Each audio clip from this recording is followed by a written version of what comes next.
అందరికీ praise the lord. ఈ రోజు దేవుని వాగ్దానం ఆదికాండము 1వ అధ్యాయము 28వ వచనం. మీరు ఫలించి అభివృద్ధి పొంది విస్తరించి భూమిని నిండించి దానిని లోపరుచుకునుడి. ప్రియ దేవుని బిడ్డ, ఈ లేఖన భాగాన్ని మనం చూసినట్లయితే దేవుడు శూన్యముల సమస్తమును సృష్టించి నరునికి అధికారం ఇచ్చినట్టుగా మనం ఈ లేఖన భాగాల్లో చూస్తా ఉన్నాం. దేవుడు మనకు అనుగ్రహించిన దానిలో మనం నమ్మకంగాను అభివృద్ధి పొందే వారిగా ఉండినప్పుడు దేవుడు అధికమైన వాటి మీద మనకు అధికారము ఇస్తాడని లేఖనాల ద్వారా మాట్లాడుతున్నాడు. ఆదామును అవ్వను ఏ విధంగానైతే మీరు విస్తరించండి అని దీవించి అభివృద్ధి పొందండి అని చెప్పి ఉన్నాడు, ఈ దినమున మీతో ప్రభు మాట్లాడుతున్నారు.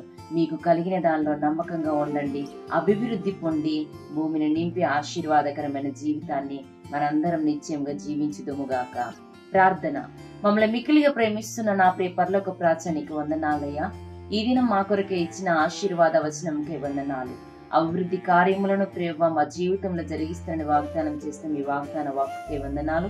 ఎంత మంది అయితే ఈ దినంలో ప్రభా నాయన బర్త్డేలు, మ్యారేజ్ డేలు, శుభకార్యములు జరిగించుకుంటున్నారు, వారందరికీ నాయన నీ సన్నిధి సహాయము తోడుగొంచి దీవెనకరంగాను మేలుకరంగాను మీరే మలుచుమని నజరుడైన యేసుక్రీస్తు నామములో వేడుకుంటున్నాం తండ్రి. ఆమేన్. Praise the lord.